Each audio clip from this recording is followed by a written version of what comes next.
Rocket launcher کے مقابلے میں راکٹ لانچر آئے گا، اور اگر ٹیکنیکلی طور پر ڈیجیٹل طور پر وہ حملہ آور ہوتا ہے تو اس کے لیے مقابلے میں ڈیجیٹل چیزیں آئیں گی۔ اب یہی لوگ، ان کو سمجھ میں نہیں آتی باتیں۔ اب کہ ابھی تک مولوی حضرات آسمان پر جانا بڑا کفر ہے، واہ واہ۔ قرآن نے کہا وَسَخَّرْنَا لَكُم مَّا فِي السَّمَاوَاتِ وَمَا فِي الْأَرْضِ۔ مولانا شیخ عبداللہ بہلوی رحمۃ اللہ علیہ ہمارے استاد تھے، وہ ترجمہ کرتے تھے، اور باقی مفسرین نے بھی لکھا ہے، ہم نے زمین و آسمان کو آپ کے لیے مسخر بنا دیا۔ یہ مسخر کا ترجمہ انہوں نے کیا تھا تابع فرمان۔ آپ جتنی محنت کریں گے بہت سارے خفیہ خزانے آپ کو مل جائیں گے، زمین کے اندر بھی، آسمان میں، فضا میں۔ اب یہ دیکھو ہوائی جہاز انسان نے بنایا ہے، وہی اڑاتے ہیں اور وہی بیٹھتے ہیں، یہ پرندوں کے لیے تو نہیں بنا۔ تو یہ کوئی عیب والی بات تو نہیں ہے، یہ تو خواہ مخواہ جہالت والی بات ہے۔ پہلے کہتے ہیں بڑا عیب ہے جی، کسی دور میں کہتے تھے یار یہ نہیں ہونا چاہیے، اس سے بڑی بے پردگی ہوتی ہے۔ اب وہی حضرات سب سے پہلے بیٹھتے۔ یہ کم علمی ہے، غلط ہے۔ آگے جو آ رہے جی وہ ہے جی آیت الکرسی۔ اس آیت الکرسی کو بھی غور سے ذرا سماعت کیجیے۔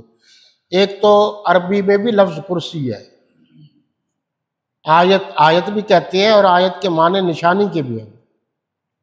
حضرت ابو ہریرہ رضی اللہ عنہ سے روایت ہے یہ، لِكُلِّ شَيْءٍ صَنَامٌ وَإِنَّ صَنَامَ الْقُرْآنِ سُورَةُ الْبَقَرَةِ وَفِيهَا آیَةٌ هِیَ سَیِّدَةُ عَیِّ الْقُرْآنِ ہِیَ آیَةُ الْکُرْسِی۔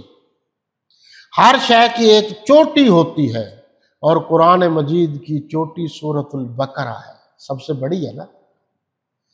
اور اس میں ایک آیت ہے جس کو آیت الکرسی کہتے ہیں، اسی میں ہے، اسی سورۃ البقرہ میں ہے۔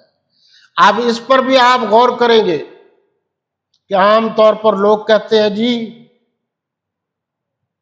پھر تو اللہ تعالیٰ کرسی پر بیٹھا ہے۔ وہ کون سی کرسی ہے جی؟ لوہے کی ہے، پیتل کی ہے، لکڑی کی ہے؟ یہ واہ واہ۔ لوگ جب اپنی مرضی سے قرآن کو سمجھنے کی کوشش کریں گے تو نقصان ہوگا۔ اللہ کی مرضی سے، آقا کی مرضی سے، اور صحابہ کرام کے طریقے سے قرآن کو سمجھیے۔ تین چیزیں بتا دیں، یہ قرآن کے سمجھنے کے موٹے موٹے اصول ہیں۔ پہلا، القرآن یفسر بعضہ بعضا، قرآن مجید کی ایک آیت دوسری جگہ دوسری آیت اس کی تفسیر کر دیتی۔ دوسرا، القرآن یفسر اقوال النبی صلی اللہ علیہ وسلم، آپ صلی اللہ علیہ وسلم کے ارشادات کی روشنی میں قرآن سمجھیے۔ تیسرا، قرآن مجید یفسر قرآن باقوال الصحابہ، صحابہ کرام کے فرامین اور ارشادات جو ہیں ان کو سامنے رکھ کر قرآن سمجھیے، پھر خامی نہیں ہوگی۔ جب ہم دوسرے لوگوں کی طرف سے کریں گے، پرویز کی طرف سے، قادیانی کی طرف سے، رافضیوں کی طرف سے، تو پھر گمراہی ہوتی جائے گی۔ بنیادی چیز ہے یہ تین چیزیں یاد رکھنا۔ اصول دین بھی تین ہیں، توحید، رسالت، قیامت۔ شیعوں کے نزدیک 5 ہیں، اب یہ تو 5 ہیں ان کے نزدیک، توحید، رسالت، قیامت، عدل، اور جناب والا امامت۔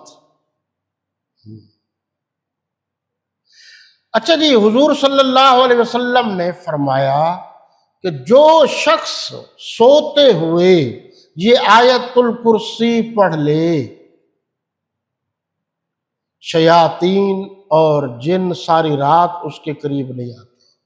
صبح پڑھے گا تو شام تک، شام کو پڑھے گا تو صبح تک۔ اور یہ بچوں کو یاد کرانی چاہیے، عورتوں کو بھی۔ اور خاص کر مجھے اچھی طرح یاد ہے کہ ہم جب رات کو ادھر ادھر جاتے تھے، گھبراہٹ ہوتی تھی، تو یہی پڑھتے تھے، سورۃ البقرہ میں جو آیت الکرسی ہے یہی بار بار دہراتے تھے، اور اللہ اپنا فضل و کرم کر دیتا تھا۔ یہ ضروری ہے۔ اس پر آپ خصوصی طور پر غور کریں گے، بلکہ یہ لکھا ہے کہ یہ آیت الکرسی توحید کا عظیم خزانہ ہے۔ دیکھو جی، خزانہ ہے یہ توحید کا، کہ یہاں اللہ فرما رہے اللہ کی اجازت کے بغیر کوئی شفاعت نہیں کر سکے گا۔ آپ صلی اللہ علیہ وسلم سجدہ کریں گے، اللہ کلمات عطا فرمائیں گے، اللہ سے مانگیں گے، پھر حضور صلی اللہ علیہ وسلم کو اللہ کی طرف سے حکم ہوگا کہ آپ اپنا سر مبارک اٹھائیے، اشفع یشفع، جو آپ کہیں گے میں قبول کروں گا، جس کی آپ سفارش کریں گے میں قبول کروں گا، اجازت سے۔